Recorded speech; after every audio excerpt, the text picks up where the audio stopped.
ତିନି ପଦ ଯାକେ ଆଜି ଆମମାନେ ଆଲୋଚନା କରିବା।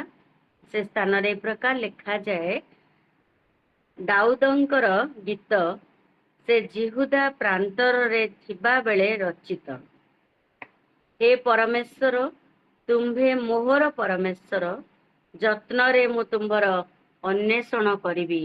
ଜଳଶୂନ୍ୟ ଶୁଷ୍କ ଓ ଶାନ୍ତିକର ଦେଶରେ ମୋର ପ୍ରାଣ ତୁମ୍ଭ ନିମନ୍ତେ ତୃଷିତ ହୁଏ ଓ ମୋର ଶରୀର ତୁମ ପାଇଁ ଲାଳସା କରେ।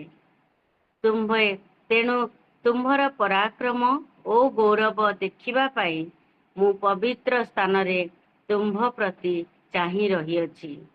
କାରଣ ତୁମ୍ଭର ସ୍ନେହପୂର୍ଣ୍ଣ କରୁଣା ଜୀବନ ଅପେକ୍ଷା ଉତ୍ତମ ଓ ମୋ ଉଷ୍ଟାଧର ତୁମ୍ଭର ପ୍ରଶଂସା କରି। ଆବଣ୍ଡାଣ୍ଟ ବା ନେଗ୍ଲେକ୍ଟେଡ୍ ଏରିଆ ବା ଅବାଞ୍ଛିତ ପରିତ୍ୟକ୍ତ ସ୍ଥାନ କେବଳ ଅନାବନା ଗଛ ଲତାରେ ପୂର୍ଣ୍ଣ ଏବଂ ଏହି ସ୍ଥାନରେ ଜନବସତି ଗଢି ନପାରେ, କାରଣ ସେଠାରେ ବାସ ଉପଯୋଗୀ କୌଣସି ସୁବିଧା ନଥାଏ। ଅଧିକ ଥଣ୍ଡା, ଅଧିକ ଗରମ ଏବଂ ରାସ୍ତାଘାଟର ସୁବିଧା ନଥିବାରୁ ଲୋକମାନେ ବାସ କରିପାରନ୍ତି ନାହିଁ। ଆଜି ଆମମାନଙ୍କର ଜୀବନକୁ ମଧ୍ୟ ଦେଖୁ ଯେ ଏଠାରେ ଆମେ ପ୍ରତ୍ୟେକ ଯେଉଁମାନେ ଉପସ୍ଥିତ ଅଛୁ, ଯେଉଁମାନେ ତାଙ୍କର ବାକ୍ୟ ଶୁଣୁଅଛୁ, ଆମେ ପ୍ରତ୍ୟେକ ତାହା ସ୍ୱୀକାର କରିବା ଯେ ଆମର ଜୀବନ ଯାତ୍ରାରେ ଆମେ ସମସ୍ତେ ଏଇ ପ୍ରାନ୍ତରର ଯାତ୍ରା ଦେଇ ଆମେ ଯାତ୍ରା କରିଅଛୁ। ଆମେ ସମସ୍ତେ ସ୍ୱୀକାର କରୁ ଯେ ଏହି ଯାତ୍ରା ଅତ୍ୟନ୍ତ କଠିନ ବା କଷ୍ଟଦାୟକ, ଦୁଃଖଦାୟକ, ସମସ୍ୟା ଯୁକ୍ତ। ଆମ ସମସ୍ତଙ୍କର ଏହା ଏକ ବ୍ୟକ୍ତିଗତ ଅନୁଭୂତି। କେହି ବି କହିପାରିବା ନାହିଁ ଯେ ଆମମାନଙ୍କୁ ପ୍ରାନ୍ତର ବହୁତ ଭଲ ଲାଗେ ବୋଲି। ଅନେକ କହନ୍ତି ଜୀବନର ଦୁଃଖଦ ସମୟ ଗୁଡିକ ସ୍ମରଣ କଲେ ଆମମାନଙ୍କର ରୁମ ଟାଙ୍କୁରି ଉଠେ। ସେମାନଙ୍କର ଅନ୍ୟମାନଙ୍କର ମୁଖରୁ ସେମାନଙ୍କର ଏହି ଅନୁଭୂତି ଗୁଡିକ ଯେତେବେଳେ ଶୁଣିଲେ ଆମମାନଙ୍କୁ କାହାଣୀ ପରି ଲାଗେ ବା ଆମମାନେ ଯୋଉଟା କେବେ ଭାବି ନଥାଉ। ଏ ପ୍ରକାର ଅନେକଙ୍କର ଜୀବନରେ ମାନେ ପ୍ରାନ୍ତରର ଅନୁଭୂତିକୁ ଆମମାନେ ଶୁଣିଛୁ ଯେ କେତେ କଷ୍ଟଦାୟକ ଯାତ୍ରା ବା କଷ୍ଟଦାୟକ ପରିସ୍ଥିତି ଦେଇ ସେମାନେ ଯାତ୍ରା କରିଛନ୍ତି।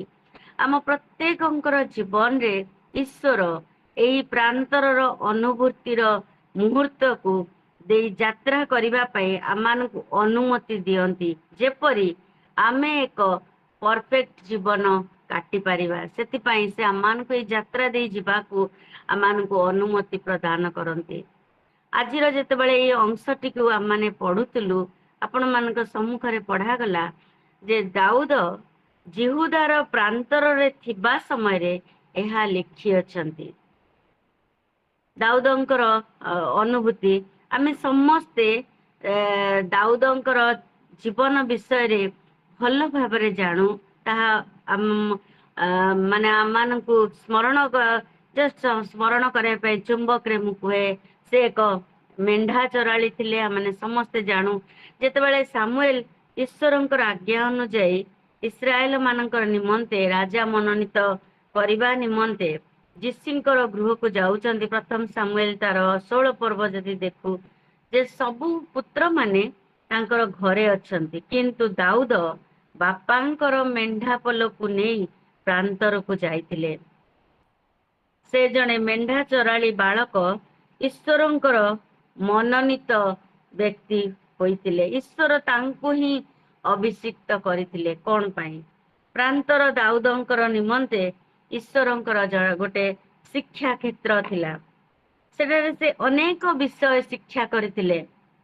ଘଣ୍ଟା ଘଣ୍ଟା ପ୍ରାନ୍ତରରେ ମେଣ୍ଢା ମାନଙ୍କର ସହିତ ସମୟ କ୍ଷେପଣ କରିବା ସମୟରେ ଜଙ୍ଗଲରେ ସେ ଏକାକୀ ରହିଥିଲେ। ଖରା ବର୍ଷା କାକର ଅନ୍ଧକାରରେ ରହିବାକୁ ସେ ଶିକ୍ଷା ଗ୍ରହଣ କରିଥିଲେ। କେବଳ ନିଜର ସାଥୀ ହୋଇଥିଲେ ବା ଏକାକୀ ସେ ସେଠାରେ ରହିଥିଲେ। ଗୀତ ସଙ୍ଗୀତର ଅନେକ ଗୀତ ଦେଖୁ ଯେ ଈଶ୍ୱରଙ୍କର ସଙ୍ଗରେ ସେ ଏକାକୀ ଥିବା ସମୟରେ ସେ କଥାବାର୍ତ୍ତା କରୁଥିଲେ ଈଶ୍ୱରଙ୍କ ସଙ୍ଗରେ। ସେ ଜଣେ ଉତ୍ତମ ବାଦ୍ୟକାର ଥିଲେ। ସେ ଜଣେ से भी जड़े प्रांतर रही एई बाद्य जंत्र जेतेबेले से मेंढा मान को छाड़ी दउतले से निजे बसी बाद्य बजौतले बोली लेखा जाए बा प्रांतर रही ए समस्त से शिक्षा ग्रहण करथिले। जेतेबेले वन्य जंतु मानक ठारू निजर मेंढा माननकु से रक्षा करिबा द्वारा ईश्वर तांकर साहसिकता एवं शक्तिर प्रमाण माने पाऊ। से मेंढा मानकर सिंह मानकर पाटी को चिरी देइकरी से मेंढा मानकु रक्षा करथिले। ताहा मध्य से प्रांतररू शिक्षा ग्रहण करथिले। जड़े भविष्यत रे से किपरि एते बड़ दायित्व इस्राएल मानकर नहीं पारिबे से ता सेथिपाई सुरक्षार दायित्व नहीं पारिबे सेथिपाई ईश्वर तांको प्रस्तुत करुतले बा शिक्षा से स्थान रे से शिक्षा ग्रहण करुतले। प्रथम सामुएल 18 पर्व रे देखु जे गोटे छोटिया छाटेणी पत्थर रे से गलियात परी भयंकर राक्षस को मारिबा को सक्षम होई पारिथिले। जेउ आड़े गले ईश्वर तांको एक आदर और सम्मानर योग्य करि पारिथिले एवं सबु बेले तांकर शत्रु साउल तांकर जीवन नेबाकू चेष्टा करथिले मध्य ईश्वर तांकर रक्षक होई तांको सुरक्षा देइथिले। दाऊदंकर जीवन को आमाने अनेक किछि शिक्षा करिछु जानिछु तांको विषय रे केवल मु एतिकी कहली जे प्रभु तांको ए प्रांतर भितरे शिक्षा दबा पाए बा भविष्यत पाए गढ़िबा पाए ईश्वर तांको प्रस्तुत करुतले। जदि आमाने मोसांकर जीवन रे को देखु जणे एब्रिय बालक होई फारोंकर कन्याଙ୍କ द्वारा राजउआस रे से प्रतिपालित बा बढ़िथिले। तांको पाखरे भविष्यत रे फारोंकर स्थान रे बसिबार सुजोग थिला राजा बार सुविधा सुजोग सब किछि थिला किंतु ईश्वर तांकर जीवन रे एक भिन्न योजना प्रस्तुत करुथिले। से निजर ससुरंकर मेंढा मानंकु नेई जेतेबेले प्रांतर रे चरेइबा को जाइथिले से स्थान रे ईश्वर तांकु साक्षात करिथिले एवं अत्यंत गोटे गुरु दायित्व तांकर लोक मानंकु ईश्वरंकर लोक मानंकर नेतृत्व नबा पई उद्धारर पथ देखै से मानकु पढ़ाई आनिबा पई नेतृत्व दबार भार समर्पण करिबा पई ईश्वरंकर योजना थिला। सेई प्रांतर भितरे से तांको देखा देइथिले। ए सब घटना आमे समस्ते जानू जेतेबेले मूसा इस्राएल मानंकु मिस्र रु बाहर करी नेउछंती सेई प्रतिज्ञात देश को मात्र 11 दिनर यात्रा पथ को 40 वर्ष लागि गला पहुंचीबा पई। प्रांतरर पथ मध्य रे यात्रा करिबा समय रे अनेक प्रकार घटना मध्य देई इस लोक माने यात्रा करिसंती एवं ईश्वर सेमानंकु शिक्षा देउतले एवं प्रस्तुत करुतले। अनेक प्रकार परिस्थिति प्रांतर भितरे 40 वर्ष धरी घटी अछि ए समय देकरी ईश्वर सेमानंकु प्रस्तुत करुतले सेई प्रतिज्ञात देश रे प्रवेश करिबा पई। आदि पुस्तक 21 पर्व 14 रु 21 जाए जेतेबेले आमाने देखु सेठारे गोटे बालक विषय लिखाइछि इस्माइल आउ हागारंकर विषय रे। बेरसेबार पारण प्रांतरर पथहरा होई से केउ आड़े जिबे से माने जानि नथिले। माँ पुओ जेतेबेले घर से चली आसिले रागिकिरी एवं सेई प्रांतर भितरे से पथहरा हेले से केउ आड़े जिबे जानती नाही। आमे समस्ते ता जानू जल बिना जे मृत्यु सुनिश्चित किंतु ईश्वर सेई स्थान रे एक सेई प्रांतर भितरे एक सजल कूप उत्पन्न कले जहाँकि असंभव विषय। प्रांतर को किछि कुआडे पानी रो सुविधा नहीं किंतु ईश्वर से स्थान रे एक सजल कूपर प्रस्तुति करिथिले। किंतु ईश्वरंकर पाखरे समस्त विषय संभव जहा माने बाबू असंभव किंतु तांको पाखरे ताहा संभव। 21 पदरे देखु जे बालक प्रांतर रे थाई धनुर्धर हेले अर्थात ईश्वर प्रांतर मध्य रे हागार प्रार्थना सुनिथिले एवं तांकर योजना अनुसार इस्माइल ठारू एक महागोष्ठी उत्पन्न करिबा पई तांको सेठारे ପ୍ରସ୍ତୁତ କରିଥିଲେ ବା ସେଇ ପ୍ରାନ୍ତର ଭିତରେ ସେ ଧନୁର୍ଦ୍ଧର ହେଲେ ବୋଲି ଲେଖାଯାଏ। ଈଶ୍ୱର ସେ ସ୍ଥାନରେ ବାଳକକୁ ପ୍ରସ୍ତୁତ କରିଥିଲେ ଏବଂ ତାଙ୍କ ଠାରୁ ଏକ ମହାଗୋଷ୍ଠୀ ଉତ୍ପନ୍ନ କରିବା ପାଇଁ। ପ୍ରଥମ ଯୋହନ ଡୁବକଙ୍କର ବିଷୟରେ ମଧ୍ୟ ଆମେ ଜାଣୁ ଯେ ଯୀଶୁଙ୍କର ପଥ ପ୍ରସ୍ତୁତକାରୀ ଥିଲେ। ଲୁକ ତାର 1:80 ପଦରେ ଲେଖାଯାଏ, ସେ ଆତ୍ମାରେ ଶକ୍ତିମାନ ହେବାକୁ ଲାଗିଲେ। ଇସ୍ରାଏଲ ନିକଟରେ ପ୍ରକାଶିତ ନ ହେବା ଯାଏ ସେ ପ୍ରାନ୍ତରରେ ରହିଲେ। ମାଥ୍ୟୁ 3:1-3 ଲେଖାଯାଏ, ପ୍ରାନ୍ତରରେ ଉଚ୍ଚ ଶବ୍ଦ କରୁଥିବା ଏକ ସ୍ୱର ଥିଲେ ସେ। ଏ ଅଂଶଟି ଯୋହନ ଡୁବକଙ୍କର ବିଷୟରେ ପଢିଲେ ଜାଣୁ ଯେ ମାନେ ସେ କେତେ ସରଳ ଆଉ କେତେ କଷ୍ଟଦାୟକ ଜୀବନ ସେ କାଟୁଥିଲେ। ମାତ୍ର 6 ମାସରେ ବଡ ସେ ଯୀଶୁଙ୍କ ଠାରୁ ଥିଲେ। ତଥାପି ଈଶ୍ୱର ଯେଉଁ ଦାୟିତ୍ୱ ଦେଇ ତାଙ୍କୁ ଅଳ୍ପ ଦିନ ପାଇଁ ଜଗତକୁ ପଠେଇଥିଲେ ଆଉ ତାହା ସେ ବିଶ୍ୱସ୍ତ ଭାବରେ ଯୋହନ ଡୁବକ କରିଥିଲେ। ଗୋଟେ ଯାଜକ ବଂଶରେ ସେ ଜନ୍ମଗ୍ରହଣ କରିଥିଲେ। ତାଙ୍କର ଭବିଷ୍ୟତରେ ଯାଜକ ହେବାର ସମସ୍ତ ସୁଯୋଗ ସୁବିଧା ଥିଲା। ପିତାମାତା ମଧ୍ୟ ଏତେ ବୟସରେ ଏକ ପୁତ୍ରକୁ ପାଇଥିଲେ, କିନ୍ତୁ ତାଙ୍କୁ ମଧ୍ୟ ପ୍ରାନ୍ତରରେ ରହି ସେ କାର୍ଯ୍ୟ କରିବାକୁ ବାପା ମା ତାଙ୍କୁ ଛାଡି ଦେଇଥିଲେ ଏବଂ ସେଇ ପ୍ରାନ୍ତରରେ ସେ ଏକ ଖାଦ୍ୟ ନାହିଁ, କେତେ ବନ ମଧୁ ଖାଉଥିଲେ, କେତେ ସରଳ ଜୀବନ ସେ କାଟୁଥିଲେ। ସେ କଷ୍ଟଦାୟକ ଜୀବନ କାଟିକି ସେ ରହିଥିଲେ ପ୍ରାନ୍ତର ଭିତରେ ଏବଂ ସେ ସେଇ ସ୍ଥାନରେ ସେ ଶିକ୍ଷା ଗ୍ରହଣ କରୁଥିଲେ ଯେ କି ପ୍ରକାର ଭାବରେ ସେ ଜୀବନ କାଟିବେ। ସେ ଈଶ୍ୱରଙ୍କର ଯୀଶୁ ଖ୍ରୀଷ୍ଟଙ୍କର ପଥ ପ୍ରସ୍ତୁତକାରୀ ଥିଲେ ବା ଗୋଟେ ସ୍ୱର ଥିଲେ ତାଙ୍କର ଯେ ଈଶ୍ୱରଙ୍କ ରାଜ୍ୟ ସନ୍ନିକଟ। ତାଙ୍କର ସବୁ ମାନେ ଜାଣୁ ମନ ପରିବର୍ତ୍ତନ କର, ଈଶ୍ୱରଙ୍କର ରାଜ୍ୟ ସନ୍ନିକଟ। ସେଇ ବାର୍ତ୍ତା ଦେବା ପାଇଁ ବା ଜଗତକୁ ଗୋଟେ ତ୍ରାଣକୁ ଉଦ୍ଧାର କର୍ତ୍ତାଙ୍କର ପଥ ପ୍ରସ୍ତୁତକାରୀ ଭାବରେ ସେ ଜଗତକୁ ଆସିଥିଲେ, ପ୍ରାନ୍ତରରେ ରହି ସେ କାର୍ଯ୍ୟ କରିଥିଲେ। ଯୀଶୁ ଖ୍ରୀଷ୍ଟଙ୍କର ବିଷୟରେ ମାଥ୍ୟୁ ତାର 3:13 ଯଦି ଦେଖୁ, ଯୋହନଙ୍କର ଦ୍ଵାରା ବାପ୍ତିସ୍ମ ଗ୍ରହଣ କରି ଈଶ୍ୱରଙ୍କର ଆତ୍ମା କପୋତ ପରି ତାଙ୍କର ଉପରେ ଅବତରଣ କରି ଆକାଶରୁ ଏଇ ବାଣୀ ହେଲା, ଏ ଆମ୍ଭର ପ୍ରିୟ ପୁତ୍ର, ଏହାଙ୍କ ଠାରେ ଆମ୍ଭର ପରମ ସନ୍ତୋଷ। ଏତେ ସୁନ୍ଦର ବାଣୀ, ଏତେ ସମସ୍ତ କାର୍ଯ୍ୟ ହେଲା ପରେ 4 ଦେଖୁ ଯେ ସେଇ ମାଥ୍ୟୁ 4 ଯୀଶୁ ଶୟତାନ ଦ୍ଵାରା ପରୀକ୍ଷିତ ହେବା ନିମନ୍ତେ ଆତ୍ମାଙ୍କର କର୍ତ୍ତୃକ ପ୍ରାନ୍ତରକୁ ନୀତ ହେଲେ, କାରଣ ପ୍ରାନ୍ତରରେ ପରୀକ୍ଷକ ଶୟତାନ ତାଙ୍କୁ ଅପେକ୍ଷା କରିଥିଲା। ଯେତେବେଳେ 40 ଦିନର ଉପବାସ ପରେ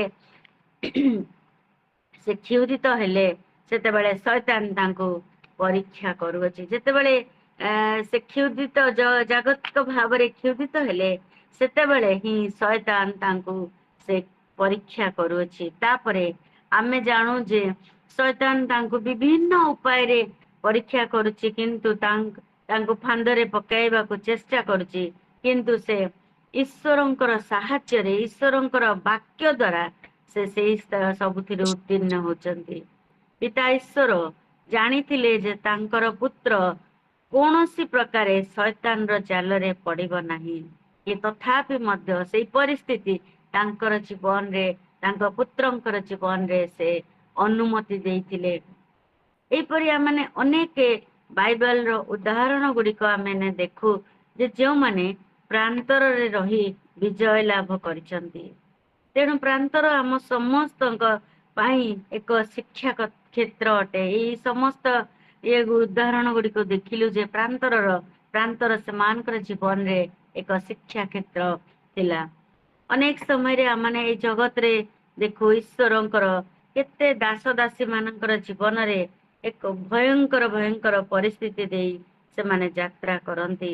ଆମେ ଅନେକ ସମୟରେ ଭାବୁ ଏଇ ବ୍ୟକ୍ତି ଈଶ୍ୱରଙ୍କର କାର୍ଯ୍ୟ କରୁଥିଲେ, କାହିଁକି ଏତେ କଷ୍ଟ ସେମାନଙ୍କର ଜୀବନରେ ଆସିଛି। ମଣିଷ ହିସାବରେ ଆମେ ସହଜରେ ମନ୍ତବ୍ୟ ଦେଇଥାଉ, ସେ ଏମିତି ଭୁଲ କରିଥିଲେ ପରା ତାଙ୍କର ଜୀବନରେ ଏଇ ସମସ୍ତ ପରିସ୍ଥିତି ଘଟିଅଛି। କିନ୍ତୁ ଈଶ୍ୱର ପ୍ରାନ୍ତରର ଅନୁଭୂତି ଦେଇ ଯାତ୍ରା କରିବା ପାଇଁ ପ୍ରତ୍ୟେକଙ୍କୁ मनुष्य मान से जो माने प्रभुंकर प्रति बेसी लगी रहंती से मानकर जीवन रे से एई परिस्थिति को अलाउ करंती एई प्रांतर यात्रा दे यात्रा करिवा पई प्रांतर दे यात्रा करिवा पई जे साय तार 48 ର 10 ପଦରେ ଦେଖୁ ଦୁଃଖ ରୂପ ଉହାଇରେ ସେ ଆମକୁ ମନୋନୀତ କରିଅଛନ୍ତି ତେଣୁ ଆମକୁ ପ୍ରାନ୍ତରର ଅନୁଭୂତି ମଧ୍ୟ ଦେଇ ପ୍ରତ୍ୟେକଙ୍କୁ ଯିବାର ଆବଶ୍ୟକତା ରହିଛି। ପିତା ଈଶ୍ୱରଙ୍କର ଦୃଷ୍ଟିରେ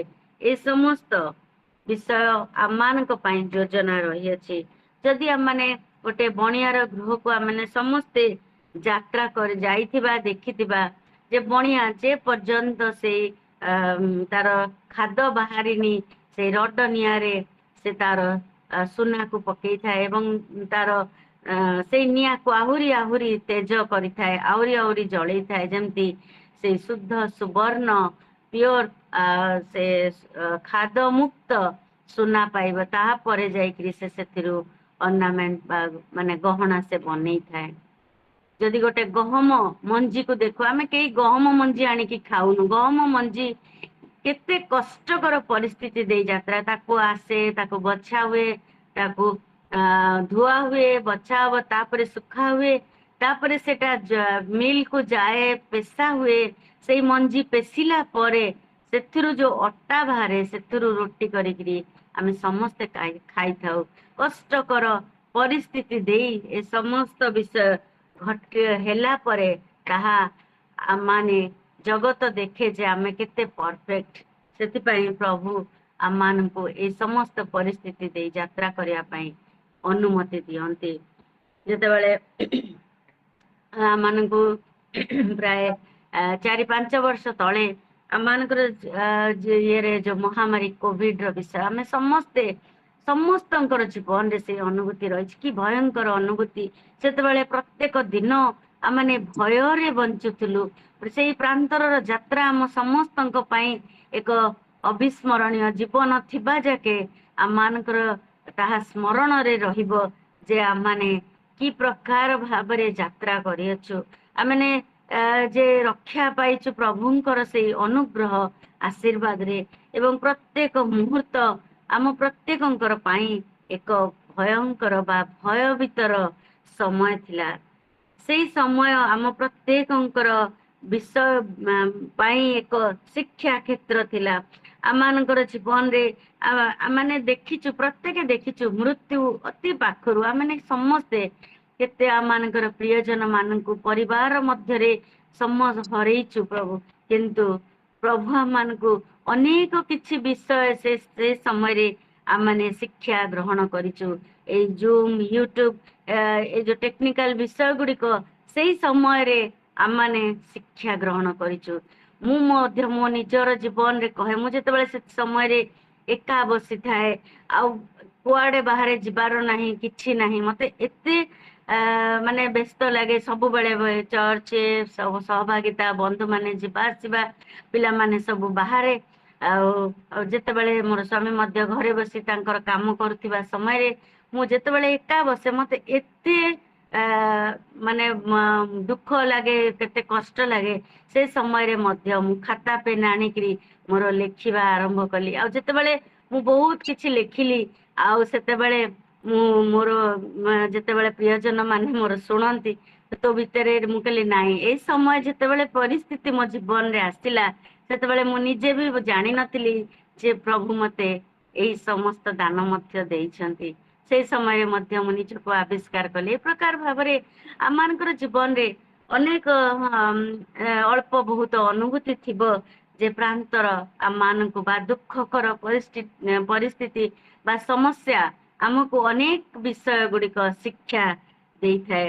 ଆମମାନଙ୍କର ଜୀବନର ପ୍ରାନ୍ତର ଓ ଶୂନ୍ୟ ମୁହୂର୍ତ୍ତ ବା କଷ୍ଟକର ପରିସ୍ଥିତି ଆମକୁ ଅନେକ କିଛି ଶିକ୍ଷା ଦେଇଥାଏ ଆମମାନଙ୍କୁ ଆଗକୁ ବଢିବା ପାଇଁ।